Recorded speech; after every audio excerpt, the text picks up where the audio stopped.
Imagine a game of chess in which the only pieces on the board are the white king and the black king, and the white king wants to get from one side of the board to the other while the black king is trying to stop them. In this position, it might seem like the best thing for white to do would be to move from here to here, for example, to try to get around the black king. But if white tries to do that, then the black king can simply move in front of them like this, and then the white king can't make any progress anymore. And anytime the white king moves from side to side, the black king will be able to continue to block them in the same way. The best move in this position is actually for white to move directly forward. Now it's black's turn to move, and they have to go either left or right.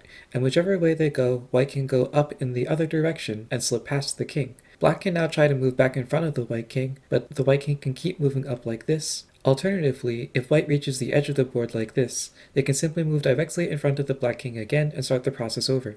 This technique is called taking the opposition. If you move your king right in front of the enemy king like this, you essentially block them from making any progress in this direction, and also you force them to move off of this square in order for your king to move forward. It should be noted that this only works if your opponent has no other pieces on the board to move. For example, if they have a knight over here, then once you take the opposition, they can instead move the knight, and now they actually have the opposition because you're forced to move. This is important to note in pawn positions like this, where if black takes the opposition like this, white can now move their pawn 2 spaces and black is forced to move. If instead white moved forward 1 space, black would move 1 space here, and now white would be forced to move.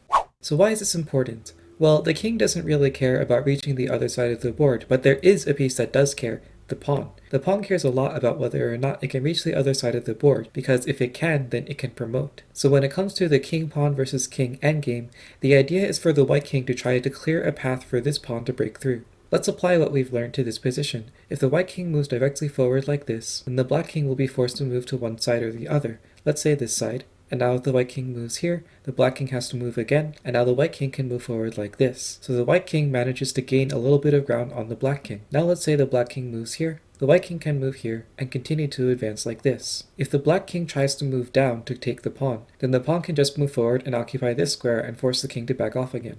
The idea behind this endgame is to continue to take the opposition against the enemy king, to keep pushing it back and buying time for you to move your pawn forward some. Broadly speaking, as long as your king occupies one of the 6 squares highlighted here, you are basically guaranteed to promote this pawn. The exception to this rule is when the pawn is a rook pawn or a pawn on the edge of the board like this. In this position, when the black king moves to one side, the white king won't be able to move to the other side and force the black king out of that position. So there's no way for white to force the black king off of this square, and then no way for this pawn to promote. It's also worth noting that this technique does not work when your king is behind the pawn like this, because you can keep pushing the pawn down and down, but once you reach the 7th rank, meaning the one right before promotion, the enemy king can stop here, and at this point, your king is out of options. If your king moves over here, then all of the squares over here are taken and all of the squares over here are taken, meaning this is stalemate. Black king has no legal moves and they're not in check. But if the white king moves anywhere else, then they'll just lose this pawn, because the only squares defending this pawn are these two.